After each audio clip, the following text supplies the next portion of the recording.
చాలా విపత్కర పరిస్థితిలో ఉంది. విద్య, వైద్య, విమానయానం, నౌకాయానం, రైల్వేస్, ఆర్టీస్, what not, each and everything, all public సెక్టార్ని ప్రైవేట్ సెక్టార్ చేస్తూ మొత్తం అంబానీలు, అదానీలు, కార్పొరేట్ శక్తుల్లో ఈవేళ కేంద్ర ప్రభుత్వం పెడుతుంది. ఏమిటి మీరు ఎలా చేస్తున్నారు? రాజ్యాంగ ఉల్లంఘన చేస్తున్నారు, రాజ్యాంగ హక్కులు కారాస్తున్నారు అని ఎవరైనా ప్రశ్నిస్తుంటే ఇది దేశ అభివృద్ధి కోసం, దేశ మనుగడ కోసం. యు మస్ట్ వెల్కమ్ సరళీకరణ. వరల్డ్ బ్యాంక్ ఆదేశాలు, ప్రపంచ బ్యాంక్ షరతులు లోబడి ప్రపంచ వాణిజ్య సంస్థ కూర్చుకున్న ఒప్పందాల వల్ల ఎన్ని మేము చేస్తున్నాం, బికాజ్ ది డెవలప్మెంట్ అంటూ చట్టాల మేము తీసుకొచ్చాం రైతుల కోసమే అని చెప్తూ ఈవేళ కేంద్ర ప్రభుత్వం మరొకసారి భారతదేశ ప్రజానీకాన్ని వంచిస్తుంది. ఓ కేంద్ర ప్రభుత్వమా, మీరు తీసుకొచ్చినటువంటి ఈ రైతు చట్టాలు ఏమైతే ఉన్నాయో అవి మా రైతుల పాలిట వరాలు కాదు, మా రైతుల పాలిట శాపాలు, మన శాసనాలు. దయించి మీకు విజ్ఞప్తి చేస్తున్నాం, ఆ చట్టాలను ఇమ్మీడియట్గా మీరు రద్దు చేయండి అని గత సంవత్సరం కాలంగా ఢిల్లీలో దేశం నలుమూలల నుంచి చలనక, ఎండనక, వాననక అమోఘమైన మహత్తర పోరాటం చేస్తున్న ఆ రైతు నాయకులు ఎవరైతే ఉన్నారో, రైతాంగం ఏమైతే ఉందో, అటువంటి రైతాంగానికి సంఘీభావం ప్రకటించని ఇక్కడికి వచ్చిన ఈ నాయకులందరూ వాళ్లే. నేను సంఘీభావం ప్రకటించా. అందుకే ఈ మహామహులు, ఈ నాయకులు ఎవరైతే ఉన్నారో వాళ్ళందరికీ నా సినిమా చూపించాను. వాళ్ళ అభిప్రాయాలు దయించి మీరు వినండి. ఈ రైతన్న సినిమా, ఈ రైతు వ్యతిరేక చట్టాలను ఇమ్మీడియట్గా రద్దు చేసి రైతులకు మేలు చేయాల్సిందిగా నేను కేంద్ర ప్రభుత్వాన్ని విజ్ఞప్తి చేస్తున్నాను.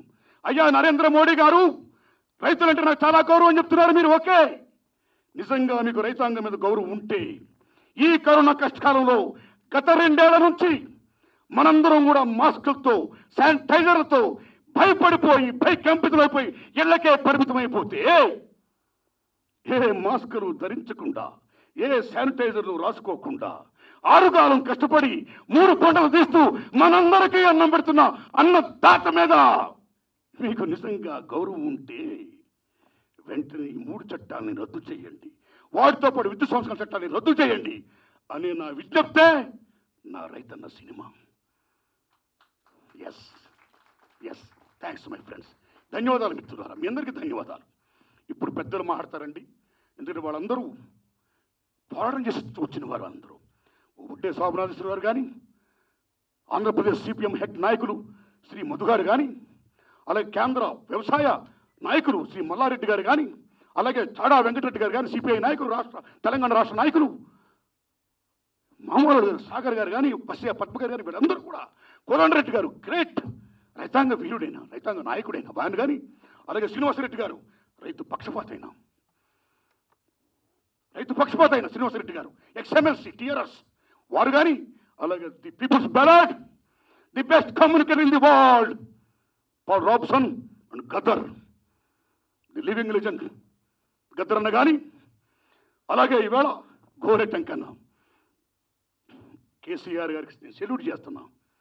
మా కళాకారులని, మా కళారంగాన్ని, యావత్ కళా జాతిని కూడా మీరు గోరె టెంకన్కి ఎమ్మెల్సీ ఇచ్చి గుర్తించి గౌరవించినందుకు సెల్యూట్ టు కేసీఆర్ గారు. అలాంటి మన ఎమ్మెల్సీ ఓ ప్రజా వాగ్గేయకారుడు, మామూలు కవి, మహాకవి గోరె టెంకన్న, గద్దరన్నకి అసలు వారసుడు గోరె టెంకన్న వారు కానీ, అలాగే న్యూ డెమోక్రసీ నాయకులు శ్రీ గోవర్ధన్ గారు కానీ, ఎందరో ఉన్నారు. మన వెంకన్న గారు కానీ, వాళ్ళందరూ కూడా ఉద్యమంలో పాల్గొన్నవారు కాబట్టి, నా సినిమాను చూశారు కాబట్టి వాళ్ళ స్పందన తెలియపరచాల్సిందిగా నేను విజ్ఞప్తి చేస్తున్నా. ఫస్ట్, మాజీ వ్యవసాయ శాఖ మంత్రులు ఉమ్మడి ఆంధ్రప్రదేశ్కి ఎన్టీ రామారావు గారికి అత్యంత ప్రీతిపాత్రులు, చౌదరి చరణ్ సింగ్ గారికి శిష్యుడు, ఎన్జీ రంగ గారి శిష్యుడు, మామూలు నాయకుడు కాదు, ఉడ్డే శోభనాథ్ గారు ఈజ్ నియర్లీ 80.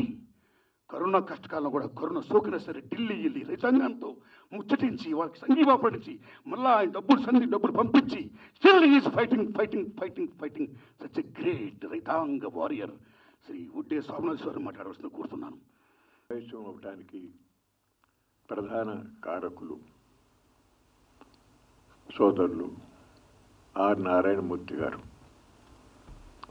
ఈనాడు భారతదేశంలో వ్యవసాయ రంగం పరిస్థితి, రైతుల యొక్క పరిస్థితి, వాళ్ళు ఎదుర్కొంటూ ఉన్నటువంటి సమస్యలు, కష్ట నష్టాలు, వీటన్నిటిపైన పులి మీద పుట్రలాగా పెనం మీద నుంచి పొయ్యిలో పడినట్టుగా ఇప్పుడు మోడీ ప్రభుత్వం తీసుకొచ్చిన 3 నల్ల వ్యవసాయ చట్టాలు, అట్లాగే విద్యుత్ సంస్కరణ బిల్లు, స్వామినాథన్ కమిషన్ సిఫార్సును అమలు చేయకపోవటం, వీటన్నిటి వలన జరగబోయేటటువంటి అనర్థకాలను కూడా కళ్ళకు కట్టినట్టు రైతన్న సినిమాలో ఆర్ నారాయణమూర్తి గారు చూపించటం ఎంతో సంతోషించదగిన విషయం. కోట్లాది మంది తెలుగు రైతులు, తెలుగు ప్రజలకు కళ్ళకు కట్టినట్టు ఢిల్లీలో ఉద్యమాన్ని కూడా అక్కడ రోడ్ల మీద ఇనుప మేకులు కాంక్రీట్ వేసి రైతులు రాకుండా కేంద్ర ప్రభుత్వం నిర్వహించినటువంటి దౌర్భాగ్యమైనటువంటి చర్యలు మన కళ్ళకు కట్టినట్టు చూపించారు. తుపాకీ కాల్పులు ఇవన్నీ కూడా చూపించారు. నిజంగా వారికి నేను నాకన్నా చిన్నవారేమో శిరస్సు పెంచి పాదాభివందనం చేస్తున్నాను. ఎందుకంటే మాటలు చెప్పడం తేలిక, కానీ ఆచరణలో చేయటం చాలా కష్టం. వేదిక మీద అందరూ పెద్దలు, చాలామంది పెద్దలందరూ కూడా ఉన్నారు. చాలామంది వారి మాటలు చెప్పాలి కాబట్టి క్లుప్తంగా ఒక 2-3 విషయాలు మాత్రం మనవి చేస్తాను. వారందరూ చెప్పారు, ఒక ముఖ్యమంత్రి నేను స్వామినాథన్ కమిషన్ సిఫార్సును అమలు చేస్తాను అని. అసాధ్యమేం కాదు. ఈనాడు కేరళ ప్రభుత్వం, పినరాయి గారి ప్రభుత్వం ధాన్యానికి స్వామినాథన్ కమిషన్ సిఫార్సును అమలు చేస్తూ ఉంది. అంతేకాకుండా కూరగాయలు, పండ్లకు కూడా ఈ రోజున మినిమం సపోర్ట్ ప్రైస్ డిక్లేర్ చేసి ఇటు రైతులకు అటు వినియోగదారులకి కూడా మేలు చేస్తూ ఉన్నటువంటి పరిస్థితి జరుగుతూ ఉంది. ప్రభుత్వాలు అనుకుంటే అసాధ్యమేం కాదు. ప్రతి సంవత్సరం కేంద్రం బడ్జెట్లో ఇన్కమ్ ట్యాక్స్ రాయితీలు, ఎక్సైజ్ డ్యూటీల రాయితీలు, కస్టమ్ డ్యూటీస్లో రాయితీల ద్వారా కొన్ని లక్షల కోట్ల రూపాయల ప్రభుత్వానికి రావాల్సిన ఆదాయాన్ని, రెవెన్యూని కోల్పోతూ ఉన్నటువంటి పరిస్థితి జరుగుతూనే ఉంది. అట్లాగే ఇందాక అందరూ చూపించినట్టుగా చెప్పారు, 82,000 కోట్లు ఈ మోడీ గారి ప్రభుత్వమే 7 సంవత్సరాల్లో 8 లక్షల కోట్ల రూపాయలు కార్పొరేట్ పెద్ద పెద్ద బడా సంస్థలకు సంబంధించినటువంటి రుణాలు మాఫీ చేసినటువంటి ఘనమైన చరిత్ర కూడా ఈ ప్రభుత్వానికి ఉంది. కానీ రైతుల ఏడలు మాత్రం తీవ్రమైనటువంటి నిర్లక్ష్యం వహిస్తూ ఉన్నారు. ముఖ్యంగా అందులో చెప్పారు, దాంట్లో 100కి 100 కూడా వాస్తవం ఉంది. నేను సుప్రీంకోర్టులో దావా వేశాను ఈ విషయంలో. ఇది రాజ్యాంగ విరుద్ధం. రాజ్యాంగం ప్రకారంగా వ్యవసాయ మార్కెటింగ్ అనేటటువంటి రాష్ట్రాల పరిధిలో లిస్టు 2లో ఉన్నాయి. వీటి మీద కేంద్ర ప్రభుత్వం కానీ పార్లమెంట్ కానీ చట్టం చేస్తానికి వీల్లేదు. ఒకవేళ చెయ్యాలి అనుకుంటే ఉమ్మడి జాబితాలోకి తీసుకురావాలి.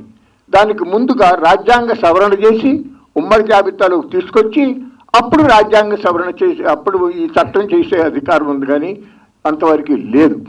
అంతేకాకుండా రాజ్యసభలో అక్కడ సభ్యులు 232 నిబంధన కింద ముందుగానే నోటీస్ ఇచ్చారు, సెలెక్ట్ కమిటీకి పంపాలి అని చెప్పి. చర్చ జరిగినప్పుడు ఓటింగ్ నిర్వహించాలి అని చెప్పి చేతులెత్తి డిమాండ్ చేశారు. దానిని తిరస్కరించడం అనేది ఇంతవరకు ఎప్పుడు కూడా జరగలేదు. మొన్న అప్రజాస్వామికంగా రాజ్యసభ బిజినెస్ రూల్స్ను కూడా అతిక్రమించి చట్టాన్ని మూదువాణి ఓటుతో పాస్ చేశామని అన్నారు. రాజ్యాంగం ప్రకారంగా పార్లమెంటులో మెజారిటీ సభ్యుల యొక్క ఆమోదం ఓటింగ్ ద్వారా తెలిసినప్పుడు మాత్రమే ఆ బిల్లు చట్టం అవుతుందని చెప్పి రాజ్యాంగంలో కూడా ఉంది.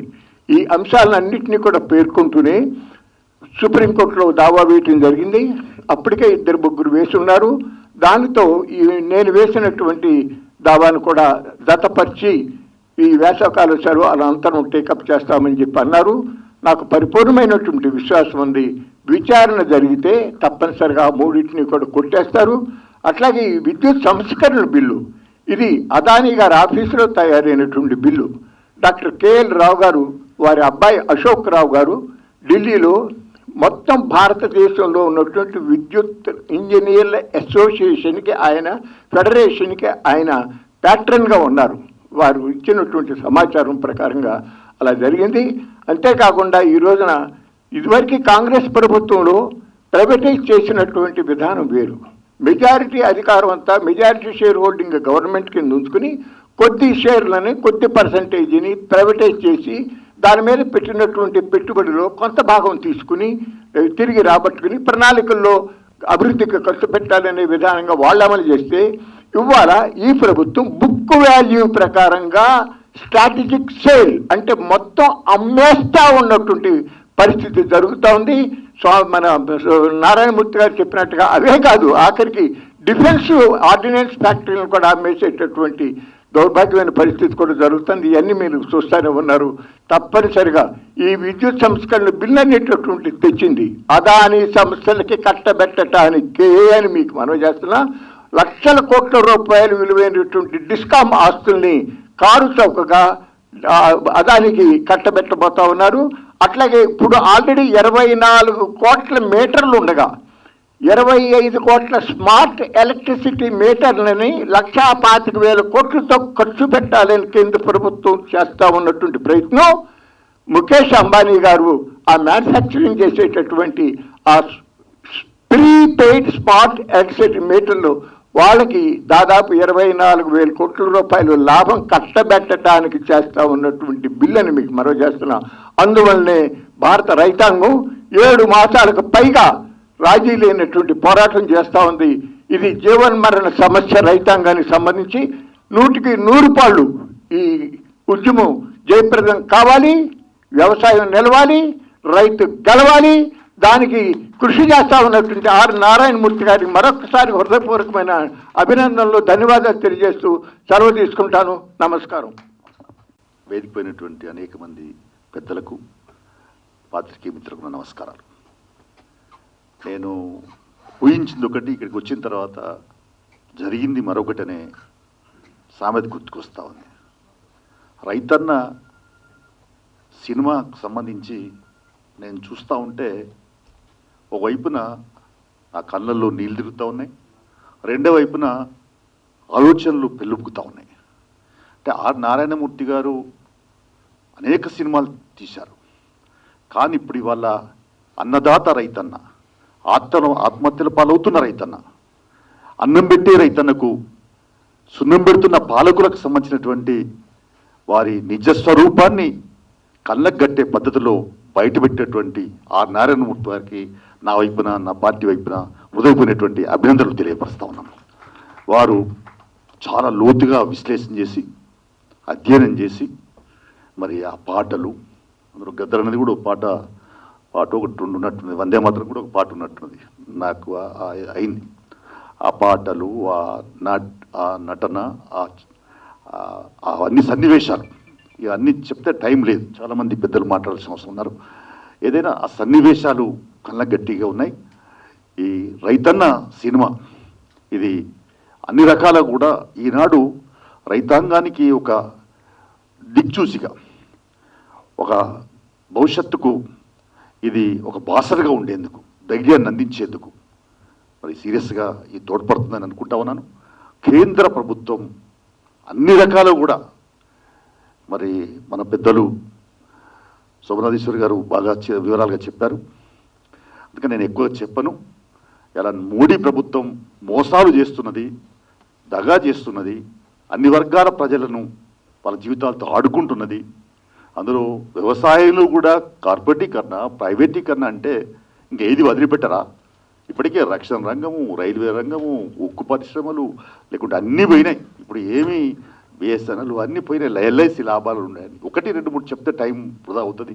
ఏదైనా కూడా అన్నిట్లో కూడా మీరు మరి అన్ని రంగాలను కూడా కార్పొరేట్ చేసుకుంటూ, నేనైతే చిన్నప్పుడు వినేవాడిని, నేను కమ్యూనిస్ట్ పార్టీకి వచ్చినాక టాటా, బిర్లా అనేది వాళ్ళు ఎక్కడికో పోయింది. ఇప్పుడు ఆదాని అంబానీలు వచ్చేసారు. అంటే అలాంటి స్థితి ఈరోజు ఏర్పడ్డది.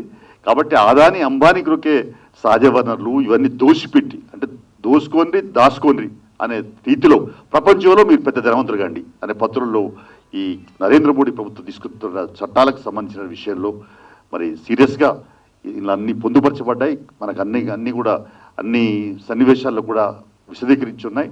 తర్వాత ప్రభుత్వాలు అనుసరిస్తున్న విధానాలు కూడా ఎండగట్టాయి.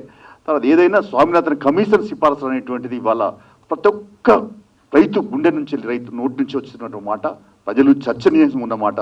అనేక అంశాలను కూడా నేను ఇంకా ఎక్కువగా చెప్పకుండా అనేక అంశాలు కూడా క్రోకరించి రైతన్న సినిమా తీసుకురావడం అనేది ఈనాటి అప్రోప్రియట్ టైం, అంటే సరి అయిన సమయంలో సరైన రైతన్న సినిమా తీసుకొచ్చినటువంటి ఆ నారాయణమూర్తి గారి ఈ రైతన్న సినిమా తప్పనిసరిగా ప్రేక్షకులు ఆదరించి అభిమానించి పెద్ద ఎత్తున మరి చూస్తారని చెప్పి ఆశావాదాన్ని వ్యక్తం చేస్తూ రైతన్న సినిమా 100% సక్సెస్ కావాలని ఆకాంక్షిస్తూ నారాయణమూర్తికి మరొకసారి అభినందన తెలుపుతూ సెలవు తీసుకున్నాం.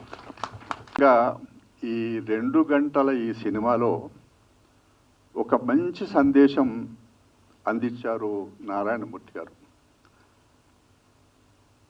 ఇది మామూలుగానైతే నారాయణమూర్తి గారి మాటలో కానీ చేతిలో కానీ అడుగులో కానీ ఆవేశం బాగా ఉంటుంది. ఆవేశం నిజంగా అది చాలా సమాజంలో ఎక్కడైనా ఏ రంగంలో అయినా ఎవరికైనా ఇబ్బంది వస్తే దాన్ని ఎదుర్కోవడానికి తనకున్న విద్య. సినిమా తీయడం అంటే చాలామంది డబ్బుల కొరకు తీస్తారు, చాలామంది పాపులారిటీ కొరకు తీస్తారు. ఈ రైతు ఈతి బాధలు, వ్యవసాయము, రైతు కూలి, కౌలు రైతు, వీటి విషయంలో సినిమా తీయడం అని అంటే మామూలు మాట కాదు. ఇందులో ఒకటి నారాయణమూర్తి గారిని నేను మనసారా అభినందిస్తున్నా. నిజంగా ఒకనాడు రైతుకి సమాజంలో ఎంత గౌరవం ఉండేది. నా చిన్నతనంలో ఎండాకాలంలో పంటలు కోసిన తర్వాత కలెక్టర్ ఊరికి వచ్చేటోడు. అయితే చాలామంది వక్తలు మాట్లాడేది ఉంది. నిజంగా చెప్పాలంటే ఇవాళ ఇంతకుముందు సెంట్రల్ గవర్నమెంట్ చేసిన ఈ రైతు సూత్రాలను గత 7 మాసాల నుంచి నార్త్ ఇండియాలో చలి అనకుండా, ఎండ అనకుండా, రాత్రి అనక, పగలనక వాళ్ళు ఉద్యమాలు చేసుడు చేస్తూనే ఉన్నాము, చూస్తూనే ఉన్నాం. అయినా సెంట్రల్ గవర్నమెంట్కు ఈగ గుట్టినట్టు కూడా అవుతలేదు. అయితే ఇక్కడ నేను చెప్పాల్సింది ఏంటంటే, నేను అగ్రికల్చర్ ఫ్యామిలీ నుంచి వచ్చిన, అయితే నాకు 30 సంవత్సరాల కింద నాకు చిన్న ఎక్స్పీరియన్స్. మా కాస చిన్న ఆయన కొడుకే పుచ్చకాయలు మా ఊర వరంగల్ అర్బన్లోనే ఉంటుంది, మార్కెట్కి తీసుకుపోయిండు 2 బండ్ల నిండా. రైతులు ఉడతలు కాదు ఉడుములు అని చెప్పేసి పద్ధతుల్లో ఈ సినిమాలో సందేశాన్ని చూపించారు. 3వ అంశం దమ్ము చేయటమే కాదు పోరాడే దమ్ముంది అని చెప్పేసి దీంట్లో ఆ సినిమాలో సందేశాన్ని చూపించారు. చాలా చక్కగా, చాలా ఇన్స్పైర్గా ఉంది. చివరిగా ఏంటంటే కౌలు రైతులకు సంబంధించి ఒక అంశం చెప్పారు. దాంట్లో నేను కూడా అదే చెప్తున్నా. దాన్ని కాస్త వాస్తవ పరిస్థితిని దృష్టిలో పెట్టుకొని ఈరోజు కౌలు రైతుని భూ యజమానులు దోపిడీ చేస్తూ ఉన్నారు, వడ్డీ వ్యాపారస్తులు దోపిడీ చేస్తూ ఉన్నారు, ధాన్యం వ్యాపారస్తులు దోపిడీ చేస్తూ ఉన్నారు, విత్తనాలు అమ్మేవాళ్ళు. అన్న నాకు మంచి వేషం ఇచ్చారు, చేయించారు. ఇక్కడ ఒక్క మాట చెప్పదలుచుకుని నేను సినిమా సమావేశాలకి మీటింగులకి ఈ సమావేశానికి మీటింగ్కి చాలా తేడా ఉంది. అది మీ అందరూ ఇట్టే పసిగడతారు. ఎందుకంటే సమాజ జీవనంలో ప్రముఖ పాత్ర వహించేటువంటి వారు రైతు నాయకులు, ప్రజానాయకులు, రాజకీయ నాయకులు, ప్రజా కళాకారులు, ప్రజా యుద్ధ నౌక, ప్రజా వాగ్గేయకారులు, ఇలా ఒక ప్రజా కళాకారుడు ఏర్పాటు చేసినటువంటి సభ ఈ కలయికతో. ఈ సభకి ఆ ప్రత్యేకత రావడానికి 1-2 విషయాలు చెబుతాను నేను చెప్పి. ఎందుకంటే సినిమా గురించి, ఉద్యమం గురించి, మరి రైతాంగానికి వ్యతిరేకంగా వచ్చినటువంటి వాటి గురించి అందరూ పెద్దలు మాట్లాడారు. భారతంలో యక్షుడు ధర్మరాజుని అడుగుతాట, గుణాలన్నింటిలోకి గొప్ప గుణం ఏదయ్యా అని. ధైర్యం అంటాట అతను. అదేంటయ్యా మామూలు శాంత గుణమో క్షమాగుణమో ఇట్లాంటివి గొప్ప అని చెప్పాలి, కానీ ధైర్యం చెప్పేవేంటంటే ధైర్యం ఉన్నవాడే క్షమిస్తాడు, ధైర్యం ఉన్నవాడే దానం చేస్తాడు, ధైర్యం ఉన్నవాడే ఏదైనా చేస్తాడు, అందుకని ధైర్యం చాలా గొప్పదయ్యా అన్నిటికంటే అన్నట్ట. అలాంటి ధైర్యం ఆర్ నారాయణమూర్తి అన్నలో ఉంది. అది నేను చెప్పదలుచుకున్నది. ఎందుకంటే ఒక ప్రముఖ కవి, నాకు మంచి మిత్రుడు, రచయిత, ఆయన వాళ్ళు వచ్చారు కానీ వెళ్ళిపోయారు, సుద్దాల అశోక్ తేజ్ గారు. ఆయన ఒకసారి మాట్లాడుతూ ఆర్ నారాయణమూర్తి గారి సినిమాలు కాలనాళిక లాంటివి అని ఒక ప్రసంగంలో చెప్పాడు ఆయన. అంటే ఈ భారతదేశంలో కానీ ఇక్కడ మన ప్రాంతంలో కానీ జరిగినటువంటి ఒక ఉద్యమాల్ని ఎవరైనా రీసెర్చ్ చేయదలుచుకుంటే ఆర్ నారాయణమూర్తి గారి సినిమాలు వరుసనే చూస్తుంటే ఇక్కడ జరిగినటువంటి ఉద్యమాలన్నీ కూడా వాటికి కనపడతాయి, ఇదొక కాలనాళిక లాంటిది అయింది అని అన్నది. నేను అది నాకు అట్లా గుర్తుంది, చాలా గొప్పగా చెప్పాడు ఆయన ఆ రోజు. నేను చెబుతాను, అనుకుంటే విషం తప్ప రసం లేదు, ఆవు నెయ్యి అనుకుంటే పంది కొవ్వు వెగట, అల్లం వెల్లిపాయ కల్తీ, కొబ్బెర గసాలు కల్తీ, పాలు నీళ్ళలోన కల్తీ, పచ్చడి ప్యాకెట్ల కల్తీ. ఈ పాట అన్నరాయిచి పాడించినాడు. తర్వాత ఇందులో గొప్ప పాట ఉంది. ఆనాడు ఒక్క మేనిఫెస్టోకు ఒక లైన్లతో ఉద్యమం వస్తుంది ఎప్పటికి కూడా. దుక్కులు దున్నే రైతు సేతులకు బేడీలెందుకు రోరన్న. ఇక ప్రశ్న అంతే. ఈ ప్రశ్న యుగాల కొద్దీ రాజ్యం మీద ఆధిపత్యాల మీద వేసిన ప్రజా వారసత్వ పద్ధతి. ఆ ప్రశ్నలకు నిలువెత్తు రూపం అయి సినీ రంగంలో ఉన్న ఆంతరంగానికి బాహ్యానికి తేడలేని గొప్ప నటుడే కాదు, అంటే అన్న ఉండే స్వభావం ఈ గొప్ప మానవతావాది. ఆయన నారాయణమూర్తి ఆయన ముందు కంటే ఆయన వెనక పొగడడం మాకు ఇష్టం. ఆయన ఎందుకంటే ఆయన అలాంటి ఈ సినిమాలో, అంటే ఈ సినిమా గురించి నేను మాట్లాడిన గదరం ఉన్నప్పుడు అసలు మాట్లాడిన పెద్దలంతరు ఒడ్డే శోభన దృష్టిలో ఉండే పెద్దలు, కోదండ రామరెడ్డి లాంటి వాళ్ళు, పాదాబంధనం, నేను చాలా సభలు ఉన్నారు. ఆ మాట ఉన్న నారాయణమూర్తి అంటే వాళ్ళ హృదయంలో ఎక్కడో ఒక వేదన, ఒక చీకటి, ఒక బాధ అలుముకుంటే ఈ సినిమా చూసిన తర్వాత కన్నీళ్ళు వస్తాయని ఆ మాట అన్నారు. వాళ్ళ హృదయం నుంచి వచ్చింది ఈ సినిమాకి సర్టిఫికేట్ అది.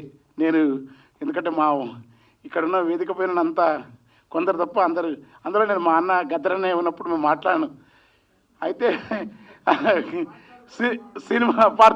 సినిమా నారాయణమూర్తి అన్న ఎప్పుడు ఈ సినిమాలో పౌరాణిక నటులు చీమకుర్తి నాగేశ్వరరావు పాత్ర వేయాలంటే 2 రోజులు అందరిని మర్చిపోయి మందే ప్రపంచాన్ని మర్చిపోతారు, హరిశ్చంద్రులే కావాలని.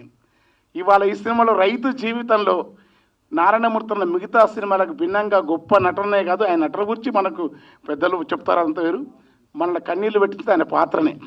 అట్లే కాదు, ప్రతి పాత్ర కృష్ణేశ్వరరావు మొదలుకొని ఆ విలన్ల మీద మనకు ఎంత కోపం వస్తుంటే వాళ్ళు అద్భుతంగా వాళ్ళ నుంచి నటన రాబట్టినాడు. విలన్ కానీ, ఆ పిల్లోడి పాత్ర కానీ, ఆ మంత్రి, ఆ పాత్రల ఔచిత్యం, నాటకీయత అనేది చాలా విషయాలు తెచ్చిన నారాయణమూర్తి నాకు పైకి కనపడేది ఒక రూపం. ఎక్కడ కూడా ఒక్క నిమిషం కూడా ఈ సినిమాలో మనకు బోరు కానీ రిపిటెన్స్ అని అమ్మ అన్నది ఆ పునరుక్తి లేదు. అంత మంచి సినిమా ఇది. తర్వాత దేశంలోని చట్టాలు చాలా సాంకేతికమైన అంశాలు, చట్టాలు, స్వామినాథన్ కమిటీ, ఈ పరిభాష అంతా కళాత్మకమైన ఒక సెల్యులాడ్ పైన ఒక కళా ప్రదర్శన కళాఖండంలో ఇముడ్చాలంటే చాలా కష్టసాధ్యమైన పని. ఈ జర్నలిజంలో వచ్చే అంశాన్ని చాలా జీవితంతో అన్వయించి ఎక్కడ కొనసాగినట్టు మనకు చదువుకున్నట్టు సీరియస్గా అద్భుతంగా కళాఖండంగా భారతదేశ చట్టాలు, రైతాంగ వ్యవస్థ, జరుగుతున్న మార్పులను ఒక గంటన్నర నీరులో చూపడం అనేది నారాయణమూర్తి అన్నకే సాధ్యం, అది సత్యం, అది సినిమా చాలా గొప్పగా ఉంది నేను చెప్తాను. ఎందుకనే చూసిన వాళ్ళందరూ కూడా కన్నీళ్ళు పెట్టినారు. పాటలు కూడా అట్లాంటి పాటలే, అశోక్ అన్న పాట కానీ, పెద్ద ఆయన పాట కానీ, నా 2 పాటలు, అన్న పాటలు, అన్ని పాటలు మంచి పాటలు ఉన్నాయి. ఈ సినిమాతో నారాయణమూర్తి గురించి చెప్పుకోవాలంటే నేను 30 ఏళ్ళ నుంచి అన్న ఉద్యమాల నుంచి, వామపక్ష ఉద్యమం, విప్లవోద్యమం, వాటి అభిమానిగా, వాటి పట్ల గౌరవం ఉన్నవాడిగా నారాయణమూర్తి అన్న జీవితం మేము చెప్తాం. ఎక్కడన్నా నాలంటుడు కొద్దిగా తప్పుతాడు, కానీ నారాయణమూర్తి అన్న నికార్స్ అయిన శ్రామిక వర్గ పక్షపాతి, న్యాయపక్షపాతి, ధర్మపక్షపాతి. ఆయన ప్రభుత్వం సబ్సిడీ అడిగిన నాకు నవ్వు వచ్చినప్పుడు సబ్సిడీ కాదు స్థలాలు ఇస్తేనే వస్తున్నాడు ఆయన. చాలామందికి ఆయన వ్యక్తిగత జీవితం కానీ రైతు జీవితం స్వతహాగా ఆ కుటుంబం 40-50 ఎకరాల కుటుంబం, వాళ్ళ నాన్న వాళ్ళ తమ్ముడు అన్న రౌతుల పూడిపోతే ఆ రైతాంగ జీవితం అంత తెలుసు కనుక దాన్ని అంత అనుభవించడానికే అంత అద్భుతంగా ఈ సినిమాలో వచ్చింది. ఇది ఈ సినిమాకు సంబంధించింది. దురదృష్టం అంటే భారతదేశంలో నల్ల చట్టాలను నిరసించాలా. గతంలో వాజ్పేయి లాంటి వాళ్ళు కొంత తినేది. రాను నేతలకు ఏ దేశంలో ఇన్నేళ్ల పరిపాలనలో నెహ్రూ ఉన్నాడు, ఇందిరాగాంధీ ఉన్నారు, ఇంకోరున్న కానీ పేర్లు చెప్పను కానీ ప్రముఖంగా ఇద్దరు ఆ రాజకీయ పార్టీ స్వభావానికి భిన్నంగానే ఒక కౌటిల్యం, ఒక చాణక్యం, ఒక దుర్మార్గమైన నిరంకుశమైన చట్టాలతోని క్రూరంగా ఎవరి మాట అయినంత అంత బుద్ధిమం జరుగుతూ ఉంటే, అంత రైతులు అంత సలిలో వణుకుతూ ఉంటే కఠినంగా కర్కశంగా ప్రాణ మృత్యు ప్రీతిని అనుభవించే రాజ్య నేతలను కట్టుకావర మనుభూతం విసిరిన కసి విషపుకోర కాటునబడి ఎటు దోజక పారెను కన్నీటి దార కీడునే పల్లకిల మోస పీడకులే కొలువు తీర గోడే మిగిలిన దీనులకు ఎవరు ఆసరంటే ఇలాంటి కళాకారు నారాయణమూర్తి లాంటి వాళ్ళు, గద్దం లాంటి వాళ్ళు, వాళ్ళ అవసరము వాళ్ళ ఆ పని. తర్వాత ఈ కసితో పాటు తెలంగాణ ప్రభుత్వం నేను ఏదో విమర్శించని చెప్తలేను, చాలా రైతు బంధు హిస్టారికల్ పథకం చెప్పాలి, అట్లా ఆ బ్యాలెన్స్ చెప్పినారు. అది రైతు బంధుకం ఎందుకంటే ఆ మంచి పథకం అది. తర్వాత నిరంజన్ రెడ్డి లాంటి వామపక్ష భావాలను అతను కొంటామని చెప్పడం, కొన్నారు కూడా. కొంత ఈ ప్రత్యామ్నాయ విజయన్ కానీ కేసీఆర్ కానీ జగన్ గారు అంటే నాకు చూడలే అక్కడ, కానీ అక్కడ కూడా జరుగుతూ ఉన్నది. కొంత మెరుగు అంటే ఉన్నాయి. ఇప్పటికీ ఖచ్చితంగా ప్రభుత్వాలలో మార్పు రావాలా జరుగుతారు. ఆ మెరుగును కూడా ఒక పాజిటివ్ కోణం, ఒక నిరంకుశ చట్టాలు, ఒక నెగిటివ్ దుఃఖాన్ని ఎంత చిత్రగా బట్టి సినిమాను చూసాక 3 సార్లు నా పక్కన నా పెద్ద ఆయన ఏడిచినాడు, ఇక్కడ వాళ్ళు ఏడిచినారు, కన్నీళ్ళు పెట్టినారు. ఆ డైలాగ్స్ అయితే పంచులు మీరు కొనే వస్తువుల దగ్గర పెట్టుబడిదారుల రుణాలు, నీరవ్ మోదీ గాడు వాడు వీడు ఎగేసుకో, పైకేమో దేశభక్తి, పైకి జాతీయత. నాకు ఇష్టమే, నాకు ఈ దేశం అంటే ఇష్టం, వాజ్పేయి లాంటి మహాత్ములు ఇష్టం, గోవిందాచార్య లాంటి వాళ్ళు బీజేపీలో చాలా గొప్ప తరం ఉన్నది, ఏ కాదనం అది. ఏ రాజకీయ పార్టీని విలువలు ఉన్న వాళ్ళు అంటారు, కాంగ్రెస్లో అంటూ ఉన్న వాళ్ళు అంటారు, సుందరయ్య గారు లాంటి వాళ్ళు అంటారు. కానీ ఈ చట్టాలు ఇలాంటి కిరాతకత్వాన్ని ఇంతమంది ప్రాణాలు పోతుంటే అంత కఠినంగా కరవకుండా వాడెట్లా ఊడతారు తండ్రి? అట్లాంటి వాళ్ళు ఉన్నప్పుడు ప్రశ్నించకుండా ఎట్లుంటారు? అదేం పద్ధతి? ప్రశ్నించకపోతే దుర్మార్గం ఉంటుంది. అంత కఠినత్వం ఎట్లుంటుంది? అలాంటి పద్ధతులు ఏంది అని ఈ సినిమా చూస్తే ద్వేషం కలుగుతుంది. రైతు పక్షపాతం. ఈ సినిమాని తీసిన నారాయణమూర్తి అన్నకు నేను ఎప్పటికీ, గద్దరన్నకు, నారాయణమూర్తి అన్నకు, వంగపండు గారికి వినమ్రంగా పాద నమస్కారాలు చేస్తూ, ఇక ఇప్పటికే ఎక్కువైంది, నేను ఏం మాట్లాడను. చాలా ఆ అనుబంధాల పాట అన్నీ మంచి సినిమా. ఆడాలి, ఇది ఆడాలి, మనం తీసుకుపోవాల్సిన అవసరం. నారాయణమూర్తి అన్నకు ఆడకుండా కోట్ల రూపాయల కమర్షియల్ అని ఇప్పుడు ఒక మిత్రున్నాడు, ఎర్ర సైన్యం భూమి ఆకాశంలో ఉన్న సినిమాని కిందికి పంపించింది. కోట్లు గుమ్మరించినది, వేగు చుక్కలు గుమ్మరించినాయి, దండోర గుమ్మరించింది. ఆయనకు సినిమా టెక్నిక్ తెలిసి గుమ్మరించగలిగితే నిబద్ధ ఈ సినిమా కూడా ఇంత కరోనా కాలంలో ఇది గుమ్మరిస్తుంది. పైసలు అన్నకు పైసలే కావాలనుకుంటే చాలా పెద్ద వాళ్ళు చెక్కులు రాసి తీసి ఇట్లా నాముంగల ఇచ్చిన నాకు తెలుసు. అట్లాంటి ఆయనకు లేదా అదృష్టం అది, ఒక యోగిలాగా బతకడం, సుఖాలను హయ్యికాలను దహించడం. గద్దరన్న కూడా చెప్తుంటారు పెద్ద ఆయన. ఇట్లా ఒక తరం వీళ్ళంతా. ఇది నమస్కారం. మార్క్స్ చివరిగా క్యాపిటల్లో ప్రాఫిట్ ఈజ్ చీటింగ్ అంటాడు క్లియర్గా. అంటే ప్రాఫిట్ చిన్న కాదు, ఆయన చనిపోయే క్యాపిటల్లో. రెండవది, మార్క్స్ తను చనిపోయినప్పుడు తను లండన్ లైబ్రరీలో రాసుకుంది, కానీ అతని మిత్రులు అంటే అతను ఎత్తుకొని పోయేటప్పుడు ఓ 4 మొత్తుకుంటోళ్ళు ఓడు మొత్తుకుంటోడు ఉండాలి కదా, ఎవరు లేరు. ఆ డబ్బా ఏదో సంపాదించుకొని అలా పెట్టి మోసుకొని పోయి ఎవరికి కనిపించకుండా లండన్లో ఎక్కడో పాతి పెట్టారు. మీలాంటి పత్రికా విలేకరులు రీసెర్చ్ చేస్తూ అది వెతకంగా ఒక చిన్న శిల్పం కనిపించింది. The philosophers interpreted the world, the universe, but the question is how to change it. తత్వవేత్తలు ప్రపంచం గురించి భాష్యం మాత్రమే చెప్పారు, వాళ్ళు చాలా గొప్పవాళ్ళు. They are philosophers about the universe, about the society, about the future. I don't have any dispute with them.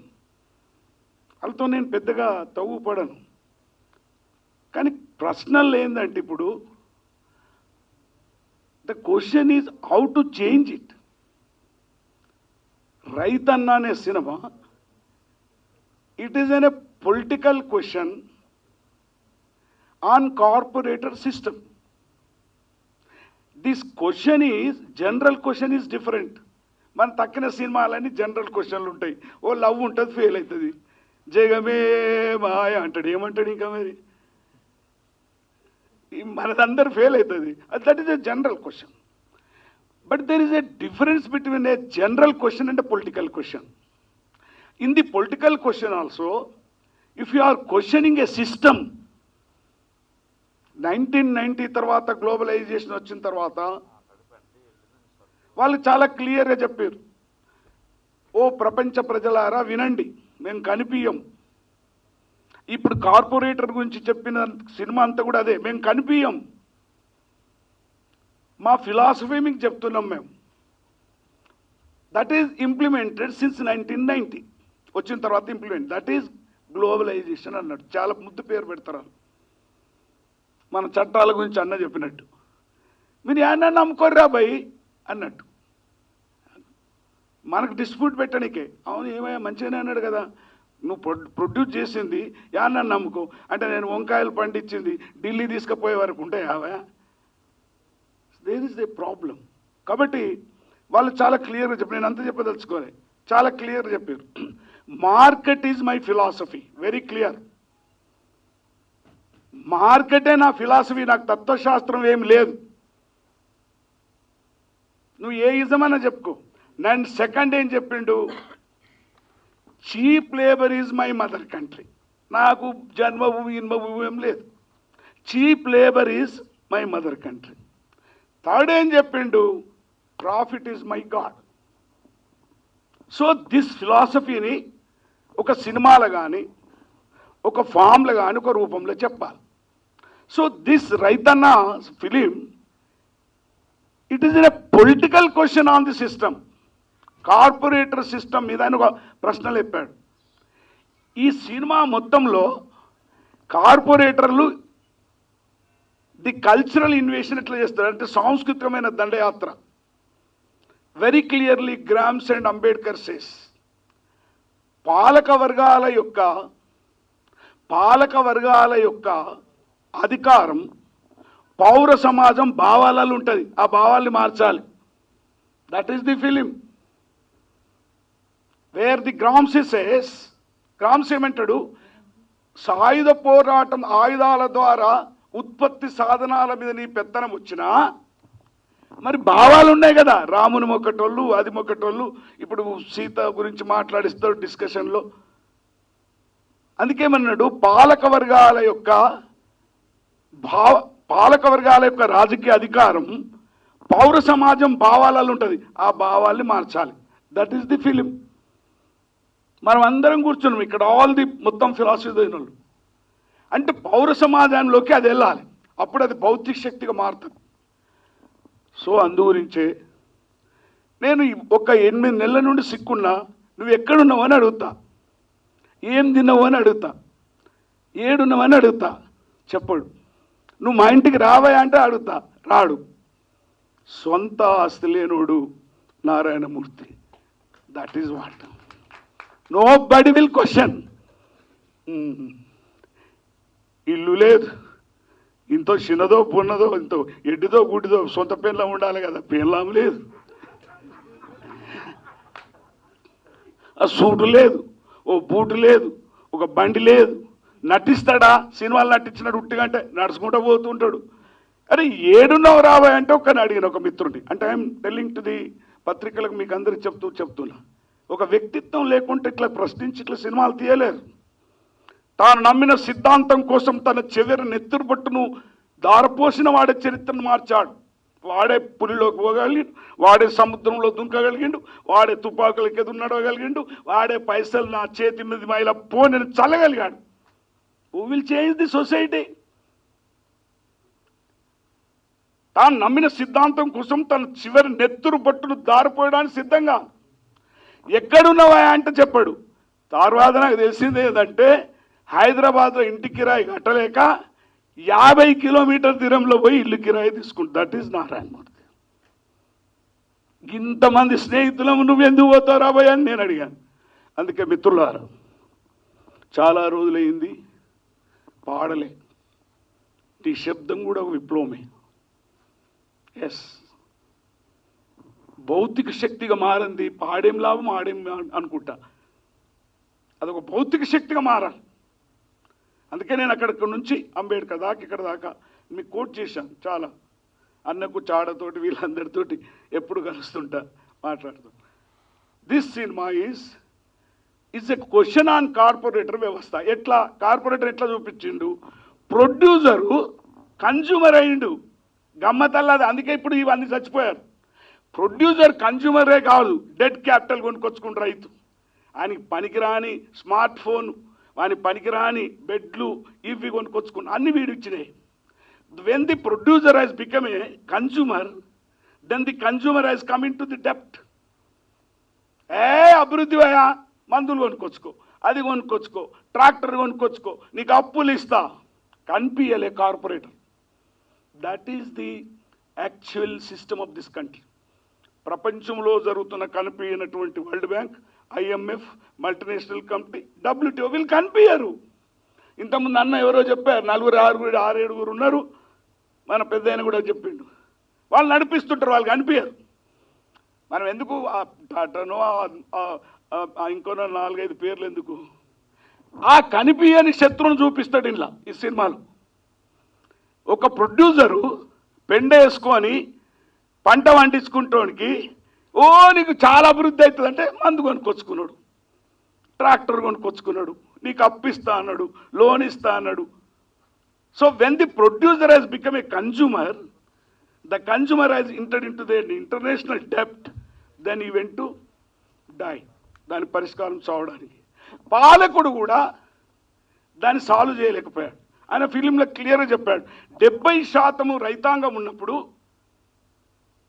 80% రైతాంగం ఉన్నప్పుడు, 20% ఇండస్ట్రీ ఉన్నప్పుడు, నీ పాలసీస్ అన్నీ ఇక్కడ నుండి వీళ్ళని పైకి లేపుతావా, ఇటున్నోళ్ళను డెబ్ట్ చేస్తావా? పోని మానవీయంగా ఆలోచించుదాం. బువ్వ పెట్టేటోని ముందు బతికించుకుంటావా, ట్రాక్టర్ చేసేటోని ముందు బతికించుకుంటావా? అరే ఇదేమన్యాయం. అదేంది ఎంకన్నా లక్షాధికారైన, అది లక్షాధికారైన లవణమన్నమే కాని మెరుగు బంగారం. లక్షాధికారైన లవణమన్నమే కాని మెరుగు బంగారం భూమింగపోడు, విత్తమార్జన చేసి విర్రవీగుట కాని కుడువ పెట్టిన తనము కుడువబో సోడు సుదకు. లక్ష మా మోడీకి ఎప్పుడు అర్థం ఇప్పుడు రైతన్న సినిమా చెప్పినట్టు మోడీకి ఎప్పుడన్నా యాది ఎందుకు రాదువా?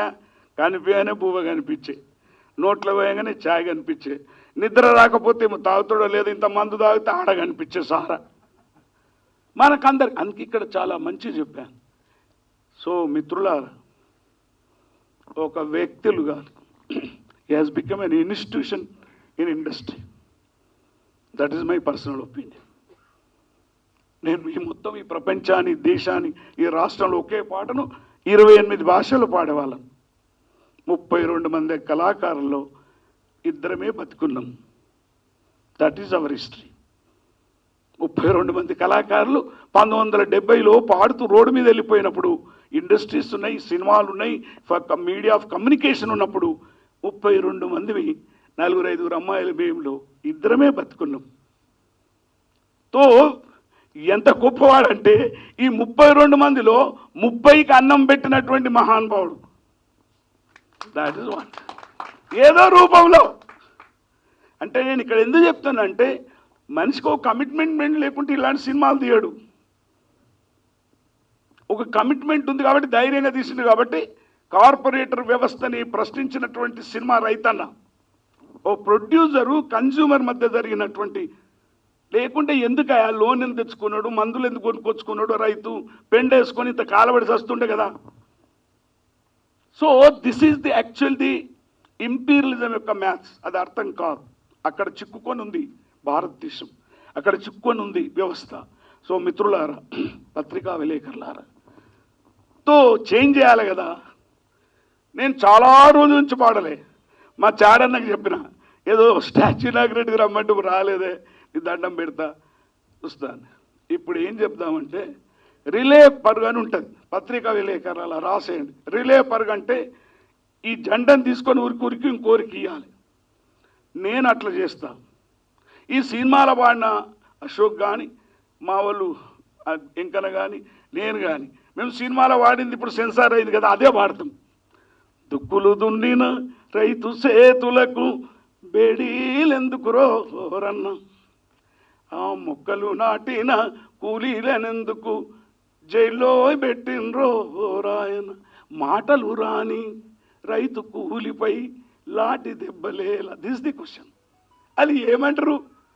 వాళ్ళకి ఎప్పుడు రోజు మండది పంట, 6 నెలలకు కానీ ఇక అది నిండిందనుకో, కోడలకు పెళ్ళానికి బామ్మర్దికి టెలిఫోన్ చేస్తాడు, ఓయ్ ఆడికి రా పలాన్ దగ్గరికి అంటే ఈదులకు రమ్మంటాడు. తో చాలా క్లియర్గా చెప్పాడు సినిమాలో, వ్యవసాయము దండుగ కాదు, వ్యవసాయము పండుగ. కాబట్టి ఇక్కడ ఉన్న వాళ్ళకి అందరికీ నిర్మాణాలు ఉన్నాయి. నేను ఇప్పుడు ఒక కళాకారుడు కానీ ఇది కానీ పాడలే. అయితే ఈ సినిమాను ప్రజల దగ్గర తీసుకెళ్ళడానికి నేను ముందే చెప్పినట్టు హౌ టు చేంజ్ ఇట్ అంటే ఇది ఎట్లా చేంజ్ చేయాలి. ఢిల్లీకి పోవడమా, పల్లెలో ఉన్న రైతాంగం దగ్గరికి పోవడమా, 2 ప్రోగ్రామ్స్ ఉన్నాయి. అన్నలాంటి పెద్దలు వెళ్ళారు. నేనేమంటున్నంటే ఒక ప్రాంతంలో మన సంఘాలన్నీ నిర్ణయిస్తే పల్లె నుండి పల్లెకు వ్యవసాయం దండుగ కాదు పండుగనే చెప్దాం అంతే.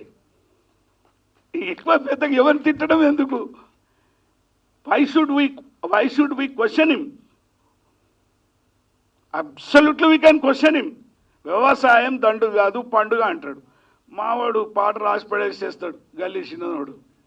అరే ఏం బండి ఎక్కుర్రా యువకుల్లారా, మా వ్యవసాయ బిడ్డల్లారా, పరీక్షలు రాసి సావకుర్రా, గడ్డి పండిద్దాం. గడ్డి వండించుకొని ఈ దేశంలో బతకొచ్చు. పుట్టి గడ్డి ఉంటే 2 ఆవులకు మేకలకు పడేసి బతకొచ్చు. బతకడం కష్టం కాదు ఈ దేశంలో. ఈ దేశంలో బతకడం చాలా ఈజీ.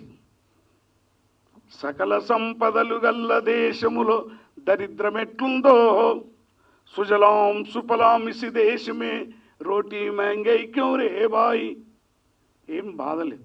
అందుకే Murthy, you are a institution, it's not a film, it's not a joke. Questioning a corporate system.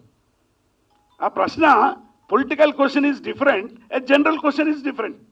Political question is interrelated to the parliament, interrelated to this assembly, interrelated to the Supreme Court. ఆ సిస్టంలో ఉన్న మూడింటిని ప్రశ్నిస్తుంది political ప్రశ్న. General ప్రశ్న జనరల్గా వస్తాం, ఏమయ్యా మాకు పెన్షన్ రాలే, ఇట్ ఈస్ ఎ జనరల్ ప్రశ్న, interrelated. But here when you are questioning a corporate system, you are questioning the parliament. నువ్వు పార్లమెంట్లో ఎందుకు రద్దు చేయమని అడుగుతున్నాడు. It's not easy. That is the film. అంటే అది ఫిలిము. దాన్ని నేను ఐఎమ్ పెద్ద లీడర్, చాలామంది పొలిటికల్గా ఉన్నారు. ఐఎమ్ అనలైజింగ్ యాజ్ పొలిటికల్గా చెప్తున్నా. పాటలు ఎట్లా రాస్తానో ఇది కూడా అట్లనే చెప్తా. మన ఆయనకి ఎప్పుడైనా మొన్న పాట వినిపించిన, ఏం రాస్తలేవు అన్నాడు. నేను ఎంత స్మార్ట్గా ఉన్నాను మామ, నాకు స్మార్ట్ ఫోన్ కొని మామ, సెల్ఫీ తీసుకొని ఫ్రేము కట్టుకొని అద్దంలో నిన్ను చూసి ముద్దు పెట్టుకుంటాను. అడవిలో ఉన్నదానికి నీకు సెల్ఫీ ఫోన్ ఎందుకే? స్మార్ట్ ఫోన్ 20,000 కావాలా నువ్వు అడవిలో అంటే అదంటుంది. ఈయన చెప్తున్నాడు, తప్పక కొనిస్తేనే పిల్ల, అప్పటిదాకా నీకు కోడి పెట్ట కొనిస్తా, గుడ్డుకు గుడ్డ అవుతుంది, పిల్లకు పిల్ల అవుతుంది, ముల్లెకు ముళ్ళు అవుతుంది, అప్పు తీరంగానే తప్పగా కొనిస్తా. ఎప్పుడు అడిగితే కిరికిరి చేస్తావు, మిడ్ నైట్ షో ఆన్లైన్లోన లైన్ కలుపుకోవచ్చట, బటన్ ఒత్తితే మటన్ ఇంటికి వస్తుందట, మిడ్ నైట్ షో చూసి గుడ్ నైట్ అనొచ్చట బావా అన్నది. That is corporator. That is corporator. That is the Raithanna film. అది చాలా బాధ అనిపించింది. మూర్తి ఎందుకు ఇంత బాధపడ్డాడు, ఇంత ఫస్ట్ షో అంతా కూడా ఇంత బాధ నొప్పించి చేత కాలేదు, ఆరోగ్యం లేదు, హాస్పిటల్లో ఉన్నా. నేను ఎక్కడ పోయినా పత్రిక వాళ్ళు వీళ్ళకేం చెప్పడం లేదు. 7 రోజులు హాస్పిటల్లో జాయిన్ అయినా నిమ్స్లో. అందరూ డాక్టర్ దయగలరు కాబట్టి పొద్దంతా ట్రీట్మెంట్, పొద్దు వీకంగా పారిపోతురు. నేను చెప్దామన్నా ఇంకన్నా చెప్పిన కదా నీకు, ఇంకన్నా కానీ చెప్పిన ఇది ఇలా తప్పించుకుంటే ఎట్లుంటుంది రా అన్న. కుదరదు అన్నాడు. సో మూర్తి ఎక్కడో ఒక ప్రాంతం నుంచి అన్నలాంటోడు వచ్చి ఇనాగ్రేట్ చేస్తే అగైన్ నా గూసి గుంగడి గజ్జలు కట్టుకొని నడవలేను ఎక్కువ దూరం, ఎక్కువ మాట్లాడ. వ్యవసాయము దండుగ కాదు, వ్యవసాయము ఒక పండుగ. వ్యవసాయక దేశ ప్రజలారా మీరు చింత చేయకండి ఎన్ని చట్టాలు వస్తేమి అనే ఒకవైపు సినిమా ఇక్కడ రిలీజ్ అవుతుండగానే మరోవైపు ఆ సినిమాలో పాడిన కవులు ఉన్నారు. మా వాళ్ళు మన అతో అశోక్ ఉన్నాడు, అన్న ఉన్నాడు, నేనున్నా, మా బావ ఆయన చూడగానే కన్నీళ్ళు వచ్చినాయి. మా బావ అంటే వంగపండు ప్రసాద్. యుద్ధం బుట్టను అట్లా దుంకుతాడు. ఆయన చనిపోయాడు, అమరుడు జోహార్లు. సో వీళ్ళందరం ఉన్నాము కాబట్టి వీళ్ళు ఉన్నారు, అందరికీ నిర్మాణాలు ఉన్నాయి. ఒక దగ్గర స్టార్ట్ చేయండి. ఎస్, మీరు మొన్న చెప్పారు, ఒక దగ్గర స్టార్ట్ చేయండి. పల్లె నుండి పల్లెకు వ్యవసాయం దండుగా కాదు,